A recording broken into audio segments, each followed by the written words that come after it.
Madame, Monsieur, bonsoir et merci d'être sur Télé Africa dans le cadre de votre rendez-vous du jeudi soir. Ligne de mire, l'émission de ce soir consacrée à l'événement qui aura lieu le 30 août prochain.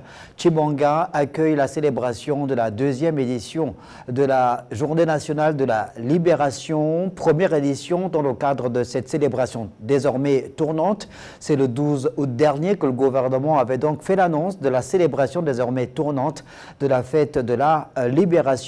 Et cette année, c'est donc la province de la Nyanga qui accueille l'événement. L'événement sera célébré en présence du président de la République, chef de l'État, chef du gouvernement, Brice Clotaire Oligui Nguema du gouvernement et des hautes personnalités qui vont donc effectuer le déplacement de la capitale provinciale de la Nyanga. Et le lundi qui va suivre donc cette célébration le 30 août, donc le 1er septembre, l'événement sera célébré dans l'ensemble des départements de la ville de la Nyanga. Sachant évidemment que cette célébration sera faite de façon concomitante avec les 8 autres provinces que compte le Gabon. Alors, quel intérêt pour le peuple gabonais de la célébration de cette journée nationale de la libération? Que représente véritablement cette fête de la libération? Quel est le regard d'ailleurs que portent les Ninois, les populations de la province de la Nyanga sur cette célébration de la journée nationale de la libération? Pour en parler, je reçois sur le plateau de l'émission Ligne de mire de ce jour Jean-Christian Kombila, journaliste, coordonnateur général du mouvement Les Témoins de l'Histoire. Monsieur Kombila, bonsoir. Bonsoir, monsieur Pando. Je reçois également sur le plateau Stevie Essima, président de la plateforme Expression Citoyenne. Monsieur Essima, bonsoir. Bonsoir. Il y a également face à eux sur le plateau Félicien Rodrigue, vous, acteur politique, militant de la première heure du Parti démocratique gabonais, le PDG. Monsieur Nvou, bonsoir. Bonsoir, monsieur Pando. Et il y a sur le plateau un autre acteur politique juste à côté de Félicien Rodrigue, c'est, vous l'avez reconnu évidemment, Pascal Nkoulou. Monsieur Nkoulou, bonsoir. Bonsoir, monsieur Pando. Merci beaucoup à tous les quatre d'être autour de la table pour que nous puissions décrypter cette forte actualité, évidemment, la capitale provinciale de la Nyanga, qui sera donc le temps de la célébration de la journée nationale de la libération, la capitale du Gabon, en rapport avec ce grand événement. Mais avant, il y a aussi cette actualité en lien avec la politique, évidemment, c'est l'organisation au mois de septembre-octobre prochain des élections jumelées, élections législatives et élections locales. On a organisé mardi dernier sur les antennes de Télé Africa dans notre émission 21h, le grand rendez-vous, une émission consacrée, dédiée à cette actualité politique en lien avec ce cafouillage observé du côté de l'avenue de comté du ministère de l'Intérieur après la levée de boucliers de plusieurs candidats qui ont crié au scandale après la disparition de leur nom des listes officielles rendues publiques par le ministère de l'Intérieur. Le ministère de l'Intérieur qui a donc eu une oreille attentive à ces cris de détresse manifestés par certains compatriotes candidats à ces élections, et le ministère de l'Intérieur qui a donc donné de nouveaux délais pouvant permettre à ces candidats d'introduire de recours, 72 heures supplémentaires, je pense, à partir de ce 28 août, pour permettre à ces candidats-là de pouvoir introduire de recours. Et d'ailleurs, la Cour constitutionnelle également s'est saisie de ces recours, puisqu'elle a été saisie par certains Gabonais également. Et la Cour est en train d'examiner, je crois, 57 dossiers. Stevie Essima, rapidement sur cette actualité, on voit bien que l'intérêt pour les plus hautes autorités, c'est de faire en sorte que cette élection soit inclusive, que ceux qui ont fait acte de candidature et qui remplissent les critères puissent participer à ces élections. Très bien. Je pense que, effectivement, à la suite du communiqué du président de la République, chef de l'État, chef du gouvernement, relative aux alertes qui sonnaient par-ci et là sur la difficulté de certains candidats à se retrouver dans la publication officielle de la liste des candidatures. Et donc, suivant ces alertes, le chef de l'État a, en garant de la stabilité et en garant du bon déroulement du processus électoral, en tant que chef du gouvernement, a cru bon d'interpeller l'autorité compétente qui est le ministère de l'Intérieur via l'ACNUSER, afin de trouver des solutions pour apaiser déjà la situation et pour donner à chaque compatriote la possibilité de concourir à ces élections-là.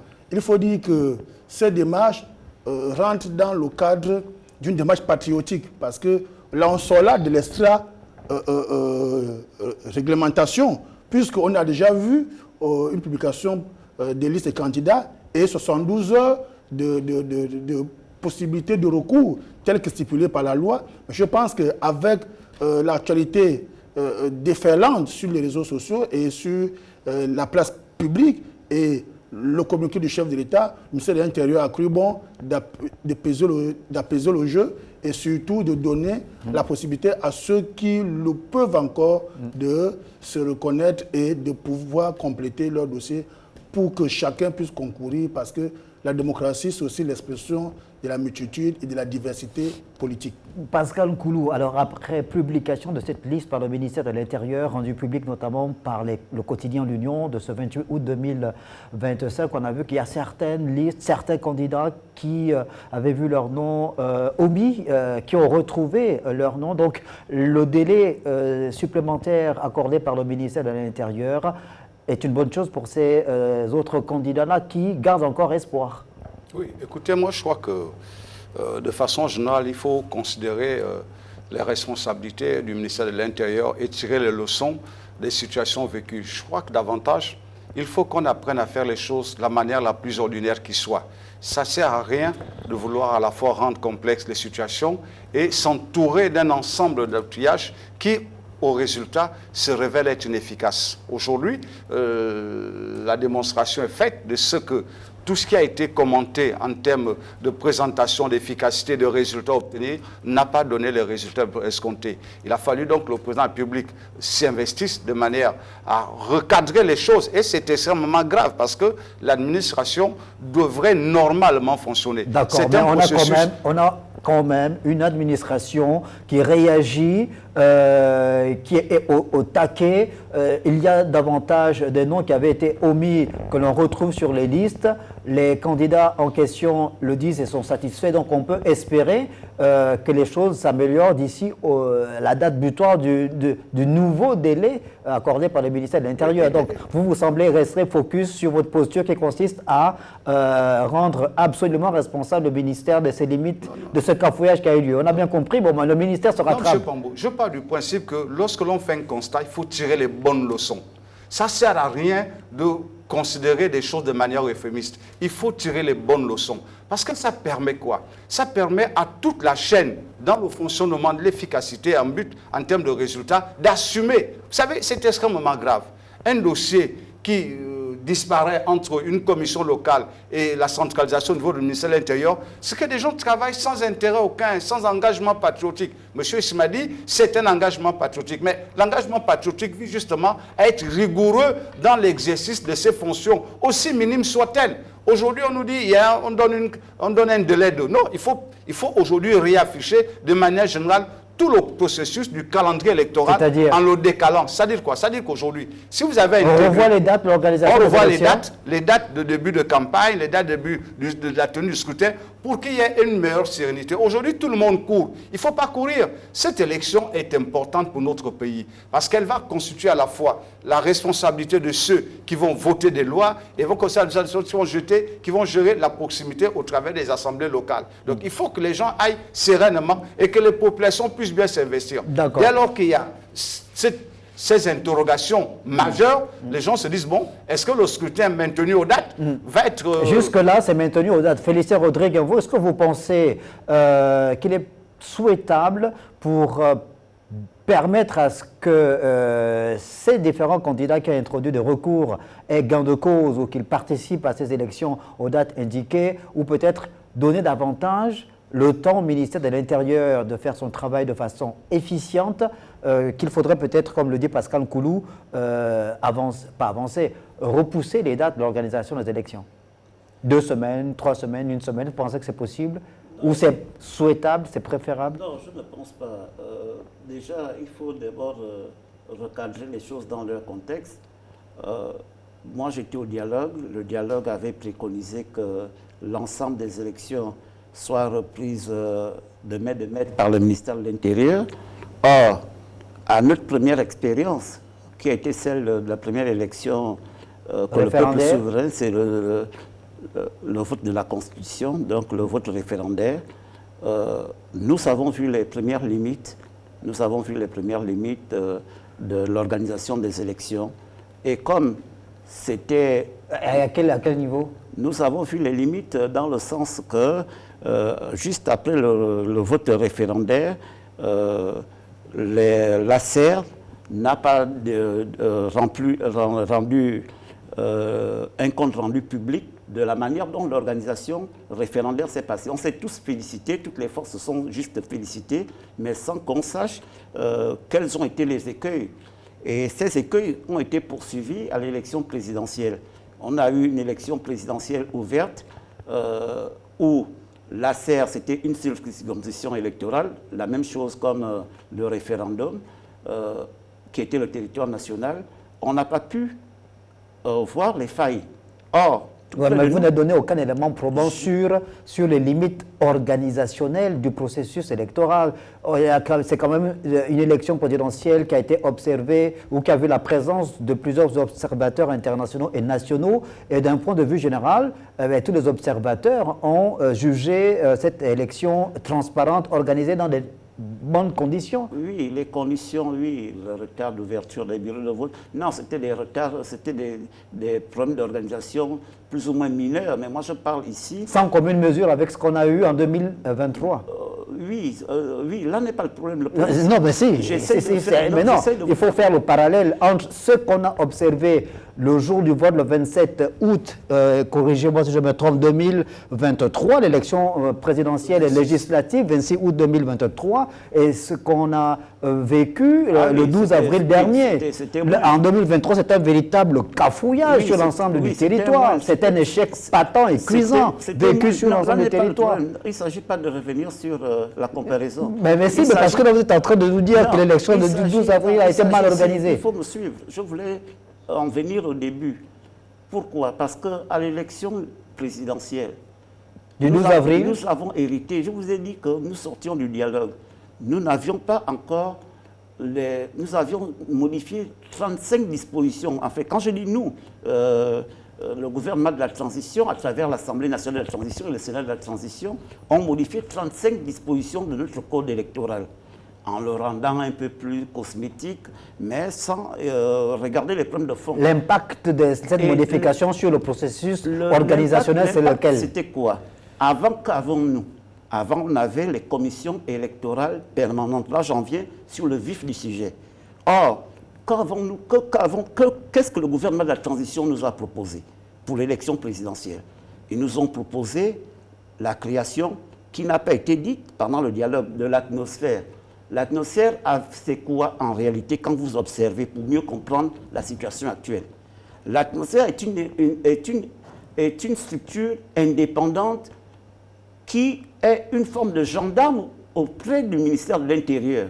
Donc, pourquoi créer... Mais le gendarme, c'est l'ACER, non? C'est l'autorité de contrôle. Oui, mais pourquoi créer une structure qui veut remplacer les anciennes structures? Ça veut dire qu'on avait la CENAP, on a eu le CGE, le Centre Gabonais des élections. Tout ça était bien codifié. Nous avons eu, quand je vous parle de l'élection référendaire, on a pris quoi? Bien codifié. Plutôt que de prendre ce que vous avez fait allusion, la structure ancienne qui existait, on a pris quoi? On a dit, bon, on garde quelques magistrats. Il faut suivre comment ça évolue. On a pris quelques magistrats et on a nommé les délégués spéciaux pour accompagner la nouvelle structuration. Or, l'élection présidentielle, on a fait le même système. Or, là, nous sommes maintenant dans une élection plurielle où il y a l'ensemble des départements, l'ensemble des communes et l'ensemble des arrondissements. Et là où on crée maintenant une structure légère, moins importante, qui doit recueillir les candidatures sur l'ensemble du territoire dans une période précise et qui n'est pas permanente. Ce qui fait quoi? Ce qui fait que lorsqu'elle fait le recensement des candidatures, ces candidatures, certes, tout le monde, dès que vous déposez, puisque la loi prévoit qu'il faut que le dossier soit complet, mais la loi n'a pas prévu que si votre dossier disparaît ou s'il y a une anomalie administrative, qui emporte la responsabilité dans la mesure où le ministère de l'Intérieur ne peut pas vous délivrer un document dûment signé qui atteste que vous aviez déjà fourni les pièces par la présentation de votre quitus. Or, le ministre de l'Intérieur se trouve être président de l'atmosphère. Bon, là, vous nous perdez un peu dans vos explications. Non, c'est une explication trouve, logique. Parce qu'en réalité, la voie de conséquence, c'est quoi? La voie de ces conséquences, c'est qu'il y a soit rétention des documents de tous les candidats, de certains, et il y a eu aussi une modification qu'on n'a jamais eue depuis 1990. Ça veut dire qu'au moment où on officialise les listes, on ne met que les têtes de liste et les députés. Or, la liste, le scrutin, il est scrutin de liste, donc il n'est pas scrutin de la tête de liste. D'accord. Donc c'est la loi, ce n'est pas M. Evon. Jean-Christian Kombila, alors finalement, on est dans cette situation où le ministère de l'Intérieur réagit après le communiqué du président de la République qui place donc le ministre de l'Intérieur et ses équipes face à leurs responsabilités, puisque Brice Clotaire Oligui Nguema souhaite, comme tous les Gabonais, qu'il y ait des élections jumelées, transparentes, crédibles, qui auront lieu en présence des observateurs nationaux et internationaux. Donc le ministère réagit, accorde un nouveau délai de recours donc, aux candidats qui ont été lésés. On espère évidemment que ce processus aboutisse. Monsieur Pambo, nous l'avons dit ici, et il faut sans doute le redire, le président de la République, Brice Clotaire Oligui Nguema, a adopté une position d'arbitre au-dessus des partis politiques. Et dans cette position d'arbitre, au-dessus des partis politiques, il a interpellé en tant que chef du gouvernement le ministère de l'Intérieur, n'est-ce pas, qui cristallise sur lui un ensemble de récriminations.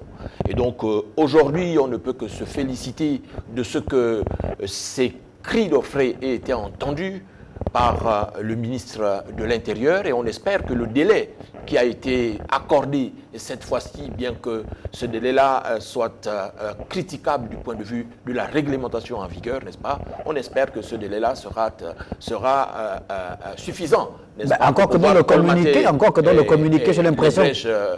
J'ai l'impression ceux qui se sont plaints tout au long de ces derniers jours. J'ai l'impression que c'est ouvert dans le communiqué en parlant de délai. Le ministère de l'Intérieur prend en compte la date du 28 août sans dire exactement sur quelle période court ce délai de recours justement. Ce n'est pas précisé en tant que tel. Hein. Ce n'est pas précisé, mais on ose croire que ce délai ne va pas aller au-delà de 72 heures, tout au plus. D'accord, très bien. Ben, c'était le premier acte de notre émission. Non, messieurs, la principale thématique de l'émission, on entre dans le vif du sujet, c'est la journée de la libération. C'était, on va dire, un avant-goût. Non, c'est bon. C'est bon. Parce que, non, on a évoqué cette question. On a évoqué cette question le mardi dernier. C'est bon, on va y revenir très prochainement. On est à 48 heures de la célébration de la deuxième édition de la journée nationale de la libération. La ville de Chimanga, capitale provinciale de la Nyanga, accueille donc les festivités. On va voir un peu quelle atmosphère prévaut. Notre correspondant Das Biviga nous a fait un reportage.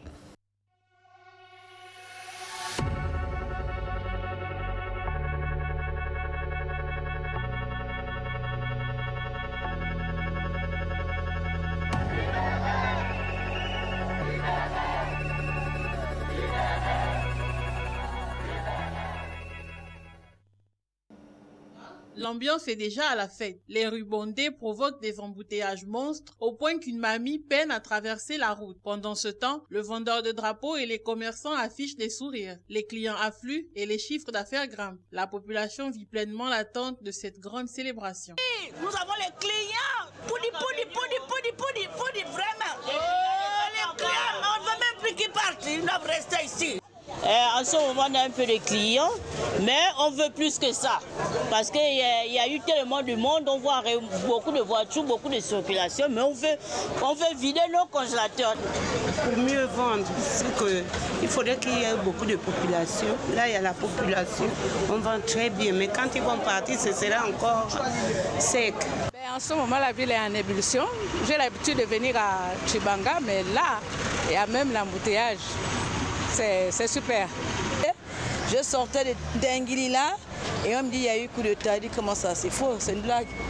Lorsqu'on regarde la télévision, on voit que les militaires avaient pris le pouvoir. Je dis ouais.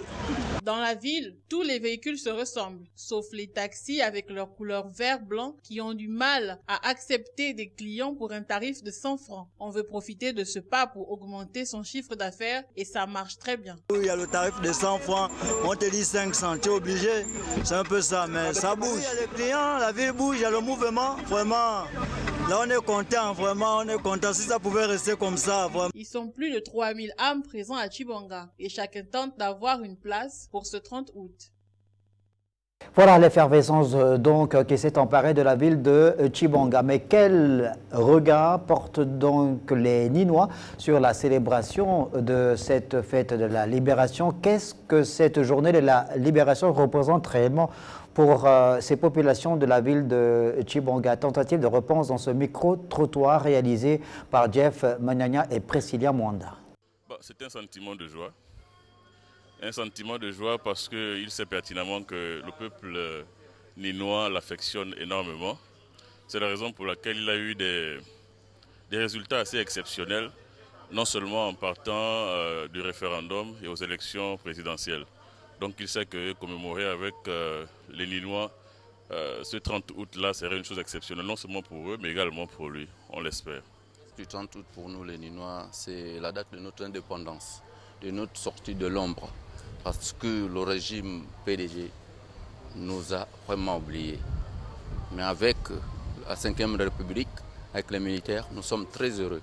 Très heureux pourquoi? C'est parce que le président de la République a pensé à la Nyanga pour la deuxième célébration du 30 août. Nous sommes très heureux parce que le chef de l'État a beaucoup de projets pour la province de la Nyanga.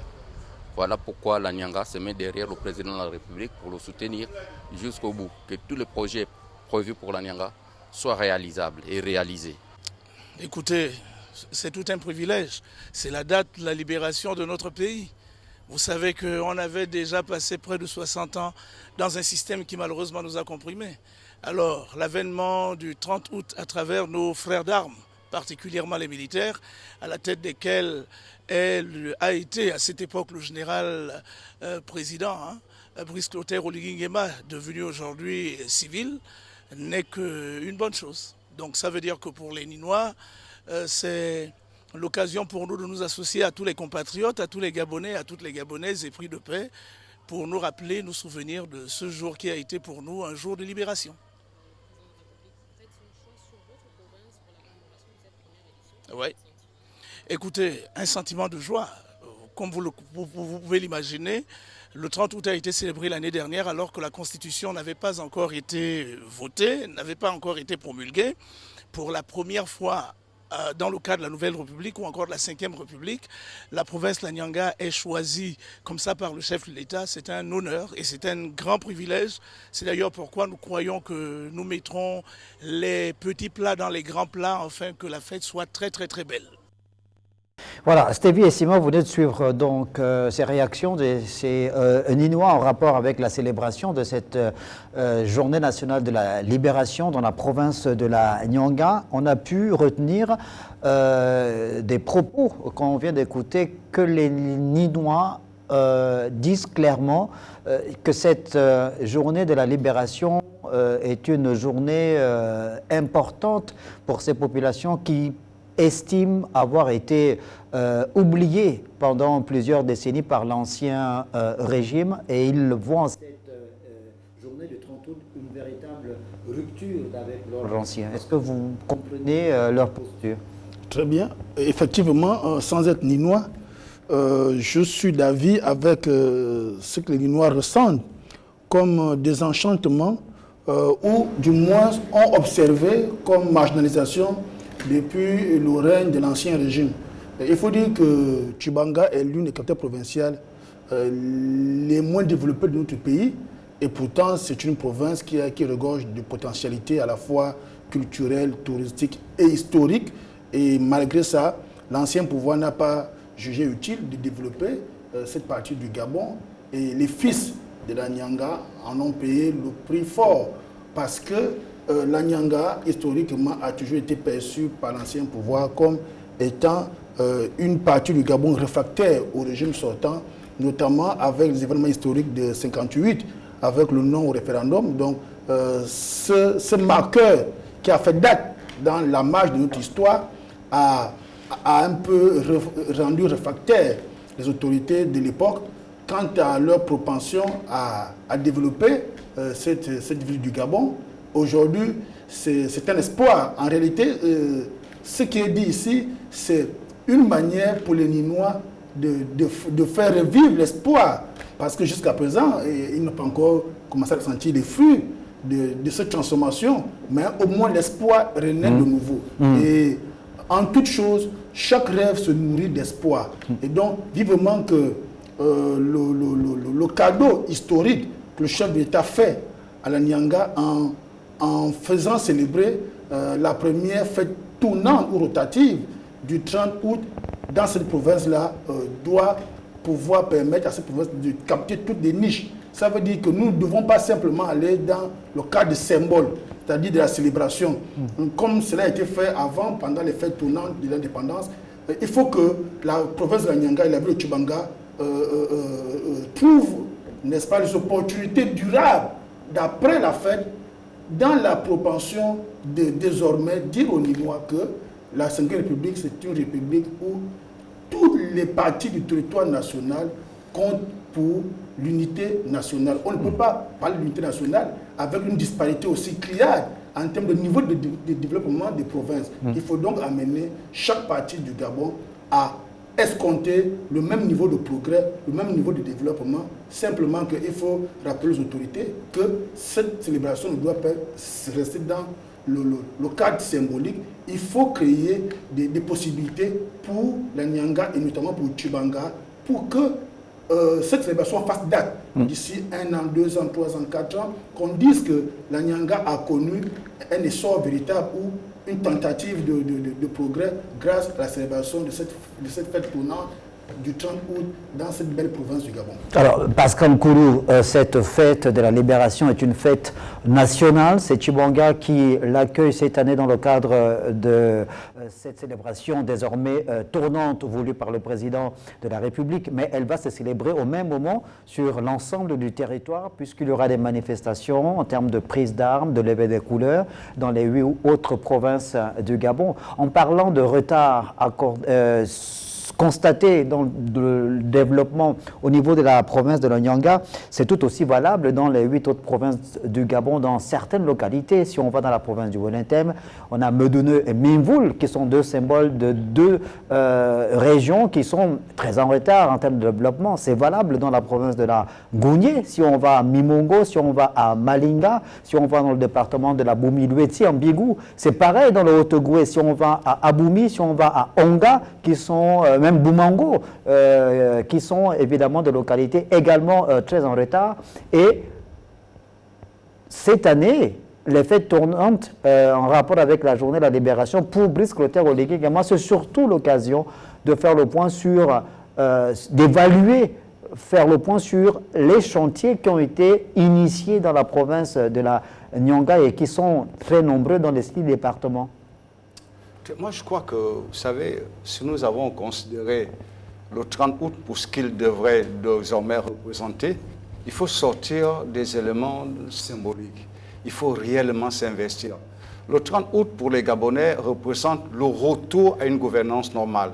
La gouvernance normale se caractérise par l'écoute du citoyen, l'écoute de celui qui, au quotidien, aborde toutes les difficultés du monde à se retrouver dans un mécanisme de solidarité ouvert. Voilà le 30 août ce que ça représente. Ça représente un engagement citoyen beaucoup plus aménagé, garanti par le cadre institutionnel. Ça représente un investissement à la nation. Or, tel que c'est parti, c'est pour ça que je dis qu'il faut sortir des symboles, parce qu'on a vu ça avec le 17 août sous Omar Bongo, c'était la même chose. Puis après, on a vu ça sous Ali Bongo avec le Conseil des ministres délocalisés. C'est toujours la même sémantique. On fait l'inventaire des chantiers, on fait l'inventaire de ci, on fait l'inventaire de ça. Non, je crois que la gouvernance du pays, c'est ce que les Gabonais demandent, doit être présentée. Et je souhaite qu'au cours de cette séquence, qui pour moi est une séquence d'arrêt pour réfléchir effectivement sur les ressorts que nous utilisons. Parce qu'aujourd'hui, quand tu écoutes les Gabonais dire les fils de la Nyanga, mais il n'y a pas de fils de la Nyanga, il y a des Gabonais. Partout sur le territoire national, il y a eu des Gabonais. Certains ont été peut-être un peu plus engagés dans leur village, mais ce n'est pas le village qui détermine le niveau de développement. C'est l'hôpital, c'est le dispensaire, c'est la route. Il n'y a rien de tout ça dans tout le Gabon. Donc le Gabon a un problème de rapport avec la haute gouvernance. Il y a depuis le 30 août 2023, et vous le savez très bien, un ensemble de chantiers qui ont été lancés par le CTRI, aussi bien dans le domaine de la santé, de la route, de l'école. Donc, il s'agit pour Brice Clotaire Oligui Nguema, je ne vous l'apprends pas, vous le savez, et vous l'avez déjà plusieurs fois dit sur ce plateau, de faire en sorte que le retard observé soit de façon progressive rattrapé. Vous venez d'identifier certains domaines. Et bien, dans la ville, dans la province de la Nyanga, il y a justement des chantiers dans le domaine de la santé, de l'école, de la route, des infrastructures qui donnent de l'emploi aux jeunes qui ont été construites. Donc il s'agit évidemment d'apporter des éléments de réponse par rapport aux préoccupations du citoyen lambda, d'améliorer son cadre de vie. Est-ce que c'est, comment je vais dire, aux antipodes de la journée de la libération, selon vous? Il ne faudrait pas qu'on se trompe de cadre. L'objectif atteint au cours de cette journée de libération, je pense, pour ce qui me concerne, c'est de ressusciter de nouveaux réflexes chez les Gabonais. C'est pour ça que je faisais allusion tout à l'heure à l'objectif raté des fêtes tournantes et des conseils de ministres délocalisés. L'objectif reste le même, c'est de créer des environnements attractifs. Mais le format, le postulat, à partir duquel... Comment? Quand vous parlez de créer des environnements attractifs, comment? De quelle façon? Écoutez, aujourd'hui, nous avons un univers administratif qui est segmenté. Si le président de la République va à Tchibanga, dans la Nyanga, ses interlocuteurs privilégiés, c'est d'abord les responsables administratifs, c'est le gouverneur, c'est les chefs d'entreprise, pour échanger sur les plateformes de développement et sur les pôles de développement qui doivent mettre en place. Et ensuite, c'est également au travers, bon, là pour l'instant, on a des délégations spéciales, c'est au travers des engagements qu'auront à présenter les prochains élus. Parce que vous savez, lorsqu'on évolue par acte décalé, il y aura toujours des problèmes, de façon régulière. C'est aux responsables, au prochain maire, au prochain président de l'Assemblée départementale, de présenter des politiques cohérentes parce qu'il est à l'écoute. Il est à l'écoute des populations et il leur fait une promesse directe. C'est vrai que le président amène un recadrage exhaustif élevé en parlant d'hôpital, en parlant d'école, en parlant de route. Mais le problème de fond qui reste, c'est que quand vous avez une bourgade comme Tchibanga, où vous n'avez pas une entreprise qui peut employer 20 jeunes, où vous n'avez pas une structure qui soit capable d'offrir des services de proximité de manière régulière, le reste des choses, on tourne en rond. Donc, il faut que des réflexions soient menées. C'est pour ça que je souhaite que, tout en étant d'accord avec le fait qu'il faut célébrer, c'est l'autorité qui est présente dans une localité, il faut de plus en plus sortir de ce cadre qui ressemble beaucoup plus à des mécanismes festifs qu'à une prise de conscience du retard et de la nécessité aujourd'hui de changer de paradigme. Ces éléments culturels de fête et tout nuisent aux objectifs de développement que le président public, et je suis convaincu qu'il a la volonté de les atteindre. Jean-Christian Kombila, alors est-ce que Pascal Nkoulou a un discours en décalage avec la réalité du terrain? Parce qu'on a bien vu que le président Brice Clotaire Oligui Nguema sillonne l'ensemble du territoire depuis le 30 août 2023, qu'il est au contact régulier des populations et qu'il a évidemment, avec ses équipes, pris le soin de pouvoir identifier les différents problèmes et initier un ensemble de chantiers, notamment en ce qui concerne les infrastructures structurantes. Est-ce que cette journée de la libération, vue sous cet angle-là, est une bonne chose? La journée de la libération, je pense qu'il faudrait d'abord la situer dans un contexte global. À l'échelle du pays, la journée de la libération traduit cette dynamique, n'est-ce pas, de liberté qui a marqué la vie de notre pays à partir du 30 août, autrement dit au lendemain de l'élection présidentielle de 2023, qui était une élection globalement reconnue comme étant tronquée.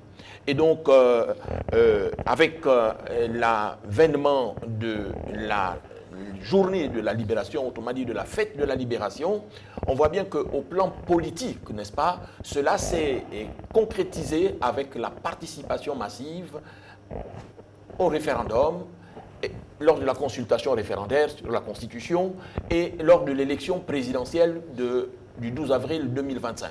Au cours de ces deux consultations politique majeure, on a bien vu que le peuple gabonais est sorti de la défiance envers les institutions. Le peuple gabonais a marqué une nette rupture avec l'abstentionnisme pour pouvoir prendre une part active, n'est-ce pas, à la construction de l'édifice nouveau au plan politique, autrement dit à la construction de notre démocratie. Maintenant, au plan économique aussi, n'est-ce pas, la libération est marquée par cette volonté politique exprimée au sommet de l'État, n'est-ce pas, pour reconquérir la souveraineté économique de notre pays. Il y a donc des actes majeurs qui ont été posés dans ce sens-là. Il y a eu le rachat d'Assala à 100%. Cet acte, n'est-ce pas, de reconquête de cet outil important de production, n'est-ce pas, du pétrole de notre pays, marque vraiment une libération d'avec les anciennes contingences, d'avec les anciennes... D'accord, mais l'intérêt de la célébration de façon tournante de cette fête, pourquoi? Quel est l'intérêt? L'intérêt ici, c'est déjà à noter au niveau de la capitalisation par la province de la Nyanga qui a été choisie, n'est-ce pas, de ce contexte de liberté. On a vu déjà à l'échelle de la province de la Nyanga la participation massive des populations de la Nyanga, n'est-ce pas, au référendum et à l'élection présidentielle. Cela signifie que les populations ninoises qui ont toujours été pointées du doigt comme étant frondeuses, comme étant défiantes, n'est-ce pas, à l'endroit du pouvoir, ont marqué une nette réconciliation, n'est-ce pas, avec la vision des autorités du pays. Maintenant, cela se traduit comment? Cela doit se traduire par la satisfaction, n'est-ce pas, des attentes légitimes des populations. Il y a une vision qui a été déclinée par le président de la République, celle de construire les infrastructures socio-économiques de base qui font tant défaut dans la Nyanga. C'est-à-dire que le président de la République a émis des projets importants, celui de la construction de l'usine de marbre à Tchibanga. Cette usine de marbre à Oussoussou. C'est vrai que jusque-là, cette promesse est encore dans l'ordre du rêve, mais l'usine est en construction. Oui, c'est en construction, ce n'est pas encore concrétisé, mais il y a déjà, n'est-ce pas, des emplois qui sont créés, même si ce ne sont pas des emplois durables, mais dans tous les cas, il y a une véritable dynamique économique, une véritable dynamique socio-économique. Et puis à côté de ça, il y a le port en eau profonde de Mayumba, là aussi qui nourrit des perspectives intéressantes. Donc, à travers ces deux projets majeurs, n'est-ce pas, les populations de la Nyanga ont le sentiment, n'est-ce pas, qu'elles sont prises en considération par le nouveau pouvoir à la tête du pays, car voyez-vous, les populations ninoises fonctionnent beaucoup à l'affect et elles ont le sentiment, n'est-ce pas, qu'à travers cette vision de développement économique, à travers cette volonté de faire de la Nyanga un véritable pôle économique, que ces populations-là sont considérées par le président de la République, Brice Clotaire Oligui Nguema. Félicien Rodrigue, votre perception de la célébration tournante de cette fête de la libération, comment est-ce que les Gabonais doivent la prendre? Quelle valeur faut-il mettre en relief justement pour faire en sorte que ces Gabonais s'approprient la célébration de cette fête de la libération? Oui, il faut regarder le problème sous plusieurs angles. L'angle le plus qui saute aux yeux que tout observateur sur ce tour de table peut observer, c'est que M. Kombi a pris l'exemple des deux dernières consultations comme exemple. Or, si on pousse la réflexion dans son raisonnement, qui ne veut pas aller jusqu'au bout, c'est-à-dire que le 30 août apparaît comme la rupture dans un environnement qu'il a décrit comme étant le chaos qui s'est présenté dû à une nouvelle tentative de passage en force. Donc à partir de ce moment, le 30 août apparaît comme une forme de rupture. Et le président, à l'époque, et dans l'élément que nous avons suivi, il y a un Ninois qui a parlé du général président. Je pense qu'il n'avait pas totalement tort, qui est devenu civil, si je reprends les termes exacts du téléspectateur. Le pasteur Louis Mbadinga. Oui, pasteur Louis Mbadinga. Ça veut dire quoi en termes clairs? Ça veut dire que nous avons connu deux élections. Or, le format que tente de mettre en place le nouveau président de la République, puisqu'il y a un autre spectateur qui a dit la fête de la libération, la première année s'est passée, on n'avait pas encore adopté la Constitution. Et c'est un élément assez fort. Autrement dit, la libération est liée à la rupture, donc au désir du changement, de restaurer les institutions, au désir d'apporter des nouveaux correctifs tant institutionnels, puisque nous sommes dans le processus électoral, donc une rectification du processus électoral entraînera des nouvelles institutions. Or, nous sommes encore en pleine transition, même si le peuple, parce que la transition l'a voulu, a écourté la durée de la transition pour permettre au peuple souverain de se prononcer à élire un nouveau président de la République qui est en même temps légal et légitime, parce qu'il a été élu démocratiquement. Mais or, les institutions qui doivent l'accompagner, l'ensemble des institutions, puisque nous avons encore la Cour constitutionnelle de la transition, le Conseil économique et environnemental de la transition, le gouvernement de la Ve République qui tire sa puissance du seul président qui est légitime et par la nouvelle constitution, dont le nouveau format même du gouvernement obéit à la volonté expresse reconnue par le président, par le peuple souverain. Autrement dit, le 30 août, qui au départ symbolise la prise de pouvoir par les militaires que nous avons baptisé cours de libération, se délocalise.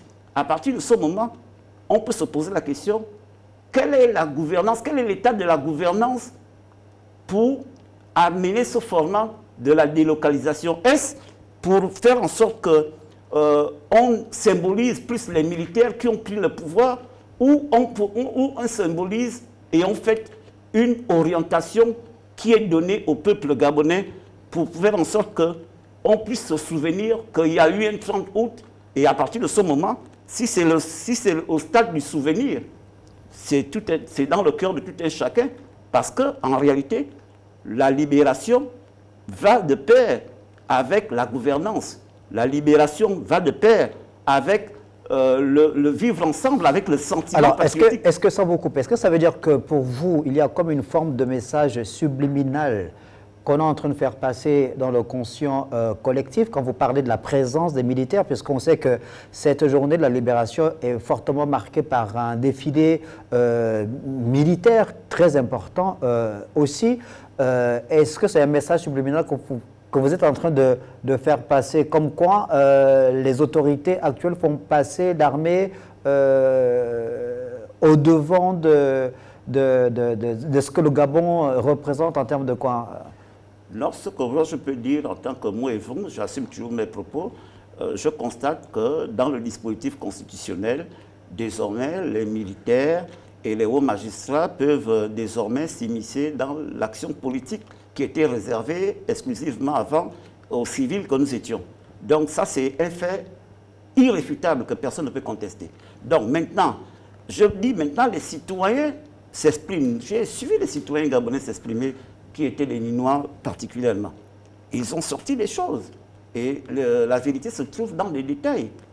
Or, oui, les détails, c'est qu'ils ont dit qu'ils saluent justement cette rupture avec l'ordre ancien, parce que la province de la Nyanga, selon ce qu'on a entendu, qu'ils ont dit, a été prise en otage ou opprimée pendant une soixantaine d'années par le PDG. J'en viens.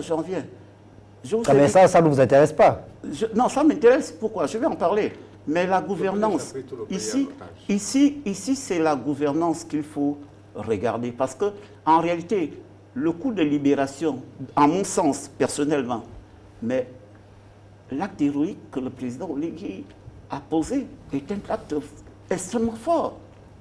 Et extrêmement, on va toujours lui reconnaître. D'accord. Maintenant, dans la libération, je vous ai parlé que constitutionnellement, il y a immixtion des militaires. Donc, et vous regardez bien que dans la plupart des élections... Oui, mais la libération représente quoi pour les populations? C'est ça la question. Qu'est-ce que ça représente? Quelles sont les valeurs qu'on doit mettre en relief justement lors de la célébration de cette journée de la libération? La première valeur qu'on devait mettre en relief, mais que le président lui-même a choisi délibérément de ne pas continuer dans cette voie, c'était l'inclusivité. Inclusivité comme valeur essentielle pour améliorer la gouvernance, pour proposer un nouveau type de gouvernance. Parce que la réalité, c'est quoi? puisque nous ne sommes pas encore sortis de la transition. Donc le mode de gouvernance par excellence qui les populations ont été, pour ne pas dire mobilisées, du nord au sud, d'est en ouest, mais c'était par le discours totalement inclusif. Or, aujourd'hui, le président de la République, tant bien qu'il soit le président de tous les Gabonais, mais devient un président partisan qui se concentre d'abord parce que c'est là où la gouvernance au niveau des institutions va dire. Parce que lui-même s'est mis dans une position où il dit « Moi, c'est les gens de mon parti que je voudrais que vous votiez d'abord ». Or, il a été voté à 94,85% par l'ensemble des forces du pays, y compris par les pélégistes. En grande majorité, plus de 90% des pélégistes l'ont voté. À partir de ce moment, le président s'est détaché des populations sans le savoir. Il s'est détaché des cœurs des uns et des autres, tant bien même que tout le monde lui reconnaît que ce qu'il a fait est important. D'accord, Pascal Koulou. Moi, je voudrais seulement ajouter à ce que monsieur vous vient de dire, que c'est profond. Vous savez, aujourd'hui, le président, c'est le chef de l'État. Les occasions de communion avec les populations ne manquent pas. Comme la journée de la libération. La journée de la libération, je l'ai dit avant, c'est une journée de commémoration d'un acte de révolution. Qui doit mettre quelle valeur en évidence? Qui doit mettre quelle valeur? Je le dis, c'est de redonner l'autorité de l'État de manière que ce soit visible. Or, ce qui va se passer dans la Nyanga, c'est festif. C'est tous les mêmes cadres qui descendent. Ce n'est pas les villageois qui parlent au président. Le président n'a pas à avoir le rapport direct. Or, l'État d'aujourd'hui, c'est pour ça que je vous ai dit que la gouvernance, le 30 août, c'est l'écoute. Parce que les Bongos n'ont pas su écouter les Gabonais les ont rejetés. Oulugui a compris la détresse des Gabonais. Donc, c'est par un acte d'écoute qu'il y a eu cet acte de révolution. Donc, aujourd'hui, est-ce que si le président a besoin d'aller annoncer l'usine du marbre à Tchibanga, le pont, est-ce qu'il faut pour ça que l'on mobilise les populations que l'on fait?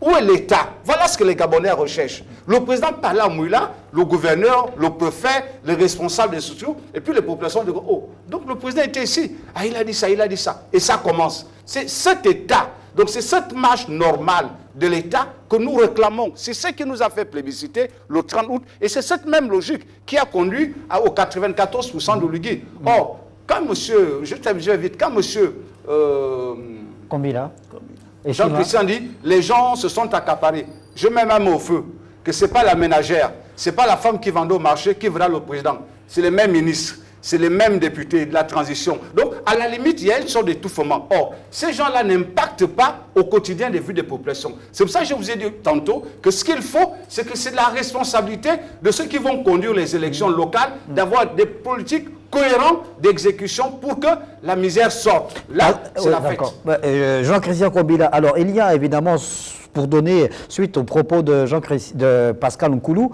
cette vidéo virale depuis hier d'un Gabonais très connu qui se fait appeler Bitom sur les réseaux sociaux, qui est une fois de plus revenu sur les populations de la Nyanga, qui dit la même chose que Pascal Nkoulou, à savoir que cette fête de libération, c'est la diaspora ninoise qui va descendre dans la Nyanga, particulièrement à Tchibanga, et alors que ceux qui vivent sur place seront à la périphérie.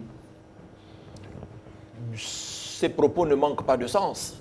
Ces propos-là ne manquent pas de sens parce que, en effet, il y a eu par le passé, n'est-ce pas, une sorte de fracture, je ne dirais pas sociale, mais une fracture politique entre les populations de l'arrière-pays, n'est-ce pas, et le pouvoir en place. Et donc, à partir de ce moment-là, il n'y a pas eu ce dialogue permanent entre le pouvoir en place et les populations de l'arrière-pays. Et donc, les personnalités ou les forces intermédiaires entre le sommet de l'État et l'arrière-pays n'ont pas toujours fonctionné correctement. Et c'est aussi à ce niveau-là que les propos de M. Nkoulou ont du sens lorsqu'il met en perspective ce que devrait être le dialogue plus ou moins permanent entre l'institution présidentielle et les services déconcentrés de l'administration. Ce qui est important au-delà de ces constats, n'est-ce pas, négatifs, qu'il faut absolument corriger dans ce genre de moment, c'est de mettre en perspective, n'est-ce pas, le projet politique, n'est-ce pas, de concrétisation de la décentralisation. Et lorsque le président de la République, n'est-ce pas, annonce le 16 août dernier, n'est-ce pas, la fin de la géopolitique, autrement dit, la fin de cette politique qui consistait à voir les enfants de nos différentes localités, n'est-ce pas, porter sur eux parfois des projets de développement en lieu et place de l'État. Ce que l'on peut aujourd'hui saluer, c'est la volonté de remettre l'État au centre, n'est-ce pas, de la vie de notre pays, de sorte que, comme le président l'a dit, le développement du pays soit équilibré et qu'aucune province ne soit oubliée. C'est dans ce sens que les populations de la Nyanga sont mobilisées pour ce 30 août, parce qu'ils voudraient voir vraiment le président de la République accélérer la dynamique de construction du port de Mayumba, accélérer la dynamique de construction de l'usine de Bakou. Stevie et Sima, journée de la libération, changement de paradigme, rupture avec le passé, concrétisation de processus de décentralisation. Bien. Tout à l'heure, je disais que la libération symbolise le rêve. La libération symbolise le début d'un nouveau processus, de nouveau paradigme. En fait, c'est l'aurore d'une nouvelle espérance que la libération porte. Et si on l'a dit, j'ai écouté un peu mes co-débatteurs, en fait, il faut qu'on dissocie ce qui relève du management au quotidien de l'État. Parce que le management de l'État au quotidien est programmatique. C'est-à-dire que le développement de l'ensemble du territoire est programmatique. On ne peut pas, comme ça, la décréter de façon isolée. Tel développement, c'est programmatique. Donc, nous attendons l'autorité de l'État incarnée par Brice Oligui Nguema à la fin de son septennat pour voir quelle est l'offre programmatique qui s'associe. Non, mais s'il vous plaît, on vous laisse le temps de développer vos argumentaires. Allez-y. Le bilan d'un chef, c'est faire la fin de son mandat, je pense, à moins que vous avez créé d'autres mécanismes politiques. Donc, nous attendons la fin de son septennat pour voir la réalisation de l'offre programmatique de développement qui nous a proposé au moment du plébiscite. Moi, ce que je dis, c'est que ne confondons pas les événements ponctuels liés aux faits marquants de notre histoire politique et démocratique et même institutionnelle. Aujourd'hui, nous parlons de la célébration du premier anniversaire tournant de la journée du 30 août. C'est un événement ponctuel. Les questions de développement de la Nyanga relèvent de la programmatisation du développement de notre pays. Ce que nous devons retenir, au-delà de tous ces discours fantasmagoriques, ce qu'on doit retenir, c'est que le chef de l'État va à Tchibanga pour commémorer dans la communion et l'unité les événements du 30 août avec l'ensemble des forces vives.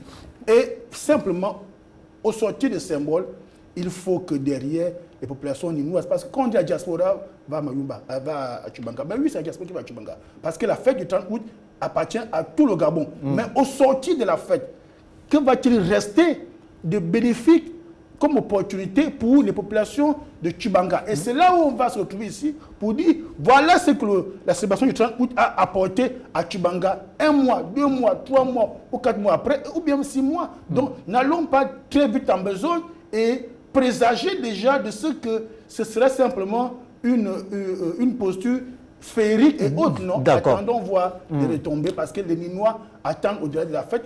Les retombées vont rester locales. Stevie et Sima, merci beaucoup. Va revenir chacun dans son giron. Merci, c'était votre conclusion également. Il nous reste moins de 2 minutes avant de mettre un terme à l'émission. Moins de 2 minutes, donc ce sera votre conclusion. Félicien Rodrigue Guempou. En 45 secondes. Oui, ce que j'aimerais dire qui est relativement simple. Non, il ne faut pas qu'on se trompe ni d'époque, ni de lieu, ni de circonstances. La fête de la libération est un vœu où les militaires pensent vouloir tisser un lien avec les populations. Le format d'avoir voulu faire en sorte que ça s'étale sans que nous sortions de la transition, pour moi, a été une faute politique et une erreur d'appréciation. D'accord, Pascal, votre conclusion. Non, soyez aussi bref que Félicien Rodrigue. Il reste 1 minute parce qu'il y a Jean-Christian qui doit également conclure. Oui. 30 secondes. Je suis pour ce qu'aujourd'hui, il nous faut sortir des formats anciens. le président de la République a un projet. Il a présenté aux Gabonais qui l'ont élu. Il a fait une tournée nationale pour être en communion avec ses concitoyens. Aujourd'hui, ce que les Gabonais attendent, c'est des réponses à l'écoute qu'il a eues au cours de cette tournée présidentielle. De 1. De 2, moi je suis d'accord et de fait qu'il faut aujourd'hui renforcer les mécanismes de la bonne et de la vraie gouvernance. Parce que le peuplement de l'administration pour des localités de l'intérieur n'a jamais rien produit de bon. Pourquoi? Parce qu'il y a une sorte de transposition de l'autorité.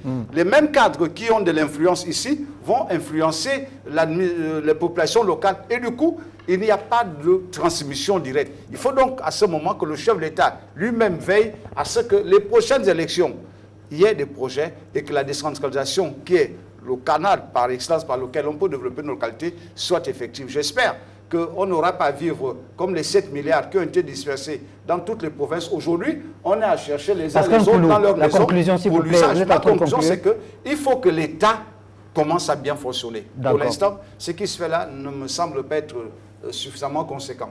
Merci beaucoup pour cette conclusion, Pascal Koulou. Jean-Christian Convilla, conclusion. Écoutez, la fête de la libération dans la Nyanga intervient dans un contexte électoral des élections législatives et locales à venir. Et la libération s'est traduite dans la province par une prise en compte, n'est-ce pas, par les populations de la volonté de donner du sens au suffrage universel. On espère qu'au sortir de cette commémoration, les populations prendront davantage conscience de la nécessité, n'est-ce pas, de tirer à leur avantage ce droit de choisir librement leurs représentants pour pouvoir construire la relation qu'eux-mêmes souhaitent, n'est-ce pas, avec les institutions de la Ve République. Merci beaucoup Jean-Christian Convilla. Merci également à vous Stévie Essima. Merci à Félicien Rodrigue et à Pascal Koulou d'être passés sur... Qui a été victime d'un accident sur la route. À cause de ce type de situation, je souhaite qu'elle se rétablisse rapidement. Oui, et souhaiter surtout adresser nos condoléances à la famille biologique de Krimpé Nganga qui nous a quittés ce 27 août 2025. C'était une grande voix, un grand journaliste, passé par la RTG chaîne 1 et par Africa numéro 1. On va revenir évidemment sur cette information dans nos prochaines éditions. Merci de nous avoir regardé. Bonne suite des programmes sur Télé Africa.